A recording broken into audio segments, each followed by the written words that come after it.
જય ગૌ માતા, જય ઠાકોરજી ધનરાજ પ્રાકૃતિક ફાર્મ નારાયણભાઈ ઓસરા। ચાલો મિત્રો, કાલે બે કોમેન્ટ હતી, સરસ મજાના પ્રશ્નો હતા, તો એ પ્રશ્નો ઉપર ધ્યાન દોરીએ। કેમ કે નાના મોટા પાયે ગૌપાલન જે લોકો કરતા હોય અને કંઈક સારું કરવાની ઈચ્છા હોય, તો એ લોકોને મનમાં ક્યાંક ને ક્યાંક એવું હોય કે કોઈક સારું એવું માર્ગદર્શન મળતું હોય, તો એવા ધ્યાન નીચે આપણે કંઈક કરવાનો પ્રયત્ન કરીએ। આપણે ઘણા બધા એવા ટોપિકો કીધા જે મોટા મોટા બ્રીડરો આજ સુધી નથી કીધેલા, મોટા મોટા યુટ્યુબરોએ નથી કીધેલા, એવા ઘણા બધા ટોપિકો કીધા। તો એમાં કોમેન્ટ એવી હતી કે તમારી નેક્સ્ટ જનરેશન કેવી છે, આવનારા સમયમાં તમે કયો બુલ યુઝ કરવાના છો, અને આપણે આગલા વિડીયોમાં પણ કીધું હતું। તો મિત્રો, અત્યારે પરિસ્થિતિ એવી છે કે આમ જોવા જાય તો ત્રીજી ચોથી પેઢીએ લગભગ ભાવનગર બ્લડ લાઈન ટચ થતું હોય, તો સારું છે, એમાં આપણે નો ડાઉટ, એમાં કાંઈ આપણે એવું કાંઈ નથી કહેતા કે એ ખરાબ છે કે આ તે, પણ ક્યાંક ને ક્યાંક ઇનબ્રીડિંગ થવાની સમસ્યા ઉત્પન્ન થાય એવું ભવિષ્યમાં નિર્માણ થઈ શકે। જે અત્યારે ઘણા બધા એવા બ્રાઝિલના તમે વિડીયા તમે જોતા હો, તો એ લોકો અત્યારે મોટામાં મોટી સમસ્યા એ ફેસ કરી રહ્યા છે। કેમ કે એ લોકોએ એમ્બ્રિયો દ્વારા ઘણું બધું ડેવલપ કરી લીધું, એમ્બ્રિયો બનાવીને જે સમયે જે ગાઈડલાઈન હોય એ પ્રમાણે એ લોકો અહીંથી લઈ ગયા, સીમન લઈ ગયા હોય, ગાય લઈ ગયા હોય, પછી ગાય કે એવું ન લઈ જતા હોય ત્યારે એમ્બ્રિયો અહીંયા ઇન્ડિયામાં બનાવીને એમ્બ્રિયો લઈ ગયા હોય, અને ત્યાં એ લોકોએ ખૂબ સારું એવું ડેવલપ કર્યું। પણ અત્યારે દર ત્રીજી ચોથી પેઢીએ ભાવનગર બ્લડ લાઈન અડે છે, અને ખાસ કરીને જેમ આપણે ગોંડલિયો અડે છે, ગોંડલિયો ઉર્ફે ગરેડિયો, એ જ રીતે સેમ ગોંડલિયો એને ટચ થાય છે એમાંય પણ। એટલે એવું નથી કે આપણે જ અહીંયા ગોંડલિયો ટચ થાય, ગોંડલિયો બુલ જ એવો હતો, એને ગમે એ માણસો એનાથી એટ્રેક્ટ થાય અને એમાં ટચ થાય છે। તો અત્યારે લગભગ બધા જ ગૌપાલકોની જે સારી એવી પ્યોરિટી, જો વચ્ચે એક વાત લઈ લઉં, શેડમાં જો આવું ગૌધન બેઠું હોય ને, તો આ રીતે એકદમ આરામથી ન બેસી શકે। શેડમાં હોય ને, એનું કારણ છે પડતપો લાગે। આમાં તમે જોતા હશો એક પણ ગાય હફતી નથી। અત્યારે ચૈતર મહિનો છે, ચૈતર મહિનામાં અત્યારે એકદમ તાપ જરે છે એમ કહી તો ચાલે, તો પણ એક પણ ગાય હફતી નથી। તો એનું કારણ શું છે? એનું કારણ માત્ર ને માત્ર જે આ લીમડા છે, લીમડાનો મીઠો મધુર છાંયો અને મુક્ત મને બેઠા છે એ, બરાબર।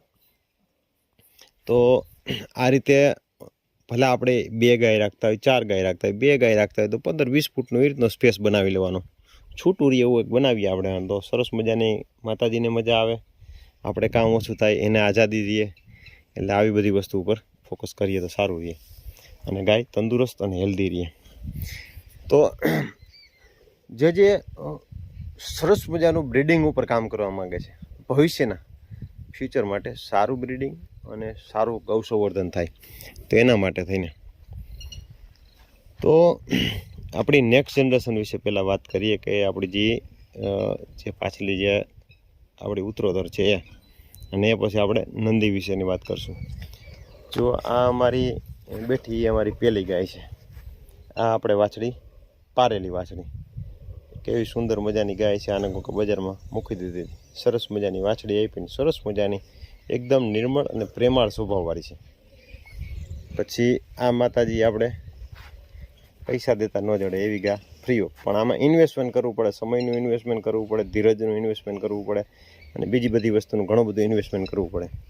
પછી આ આપણે લઈ આવેલા છે, આ વાછડી લઈ આવેલા છે, આ ગાય પણ આપણે ફ્રી ઓફ 80,000 રૂપિયાની મગાણીથી ન આપી 1 લાખ રૂપિયા કરતા હતા.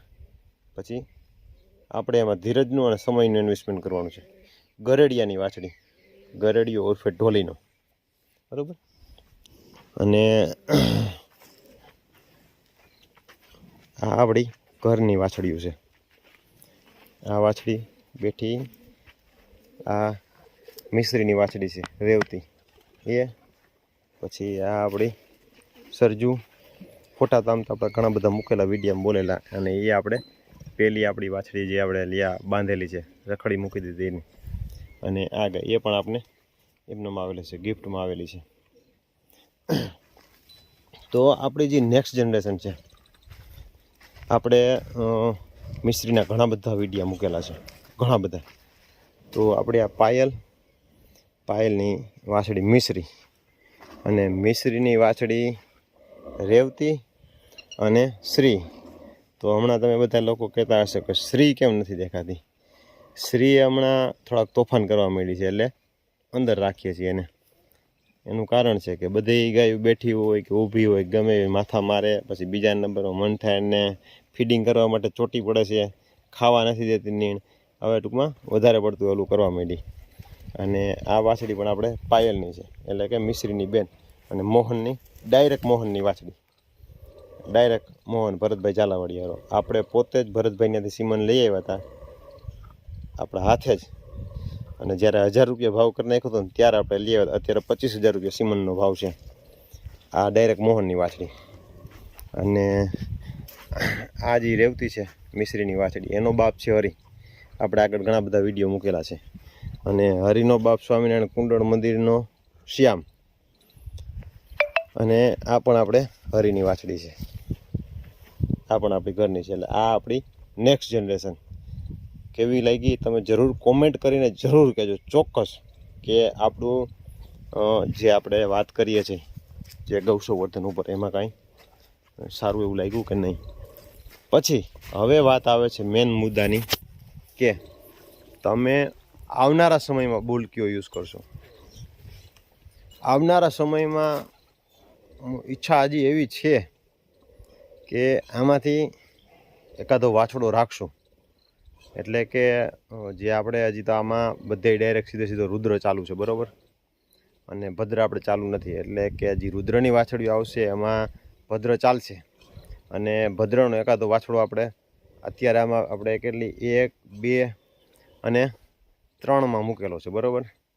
એટલે એમાંથી જે અમુક જે ગાય છે આપણી અલગ બહારની છે, એમાં જો વાછડો આવશે તો એને આપણે રાખશું ને એ આપણે આમાં હાલશે.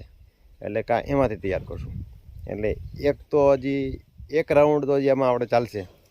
તેમ છતાં બાય ચાન્સ હજી આપણે વિચારીએ છીએ કે ક્યાંયથી પણ સારી રીતે ભુવનેશ્વરી પીઠનો આપણે હે ને વાછડો જડી જાય, બરાબર. અમારા એક મિત્ર સર્કલમાં લઈ આવ્યા છે, ખૂબ સરસ સુંદર મજાની પેડીગીરીવાળો, અને 9 થી 10 મહિનાનો વાછડો છે. અને એ વાછડો એ ભુવનેશ્વરી પીઠનો બહુ ખૂબ જૂની વેલામાંથી છે. અને એ વાછડો એ 1,00,000-1.5 લાખ રૂપિયામાં એવું કંઈક લઈ આવ્યા છે, 9-10 મહિનાનો છે. તો બાય ચાન્સ આવનારા સમયમાં વિચારશું કે કોઈ એવા બ્રીડરો હોય જે નેચરલી બ્રીડિંગ કરવા માટે, ફેરવવા માટે ચાર્જ લઈને ફેરવવા દેતા હોય. તો આપણી આ સોનલ નામની ગાય છે અત્યાર સુધીમાં, આમાં એક વાછડી છે નહીં, દૂધનું બહુ ખૂબ સારું છે. તો એમાંથી એક વાછડો લેવાનો પ્રયત્ન કરી અને આપણે મૂકવાનો પ્રયત્ન કરશું. બીજા નંબરમાં આપણે બ્રાઝિલ A2 એટલે સીમન જે પરફેક્શનવાળું જે આપણે આવ્યું છે, એ આપણે આમાં સરજુમાં મૂકેલું છે. વાછડી આવે તો કિંમતી છે, અને વાછડો આવે તો ડબલ કિંમતી છે. વાછડો આવશે તો આપણે એમાં કેટલામાં નહીં હાલે, એક એમાં પોતામાં નહીં હાલે, એક રેવતીમાં નહીં હાલે, અને એક એની મામાં નહીં હાલે. એ 3માં જ નહીં હાલે. બીજા આપણે બધામાં હાલશે. વાછડો એનો જો આવશે તો બીજા બધામાં હાલશે. અને આની મામાં દૂધ સારું છે અને બાપની મામાં દૂધ સારું છે, અને આમાં દૂધ કેવું થાય, આમાં દૂધ થશે 100% દૂધ થશે. એટલે એમાં કેવું દૂધ થાય, અને એમાં આપણે જે મિલ્ક રેકોર્ડનો જે ફોટો છે એના ઉપર જોઈને આપણે જે સીમન આવ્યું છે ને એનો જે મિલ્ક રેકોર્ડનો ફોટો ને આવ્યો છે એના ઉપર આપણે એક્સેપ્ટ કરી લેવાનું છે, બરાબર. એટલે એનો વાછડો આવે તો કિંમતી, વાછડી આવે તો એ કિંમતી. એટલે એ પ્રમાણે આપણે એમાં હાલવાનું છે. એટલે ખાસ કરીને તમારી રાય અને તમારો સુઝાવ જે હોય એ આપજો, જેથી કરીને આપણે કંઈક નવું જાણવા મળે, એટલે ખ્યાલ આવે.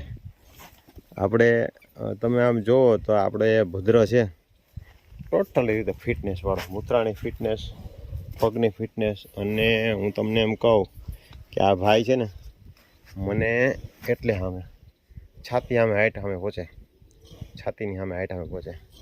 એટલે ખૂબ ઊંચાઈ લંબાઈવાળો, અને હજી તો થોડીક હાચવણ માપે રાખી છે, વજન ન વધી જાય એના કારણે.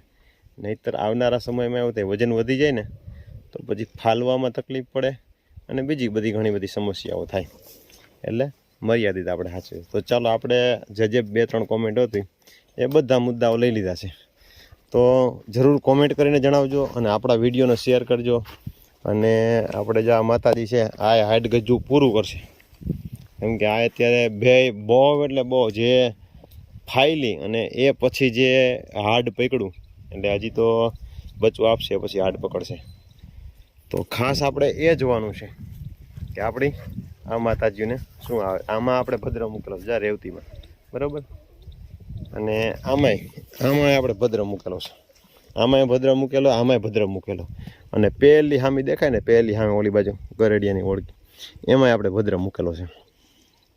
અને ભદ્ર મૂકવાનું મેઇન કારણ છે ઘણા બધા લોકોને એવા પ્રશ્નો હતા કે ભાઈ હતા કે મિત્રોના આપણા કે ભાઈ તમે તમારી ગાયમાં ભદ્ર મૂકો, બહુ સારા બચ્ચા બીજી ગાયોમાં આવ્યા તો તમારામાં સારા બચ્ચા તો આવશે જ, કલરવાળા બચ્ચા આવશે એના માટે થઈને. તો ચાલો નેક્સ્ટ વિડીયોમાં મળશું. અને ખાસ કરીને આપણા વિડીયોને શેર કરજો, લાઇક કરજો, કોમેન્ટ કરજો, અને જરૂરથી જણાવજો આ વિડીયો તમને કેવો લાગ્યો. જય ગૌ માતા.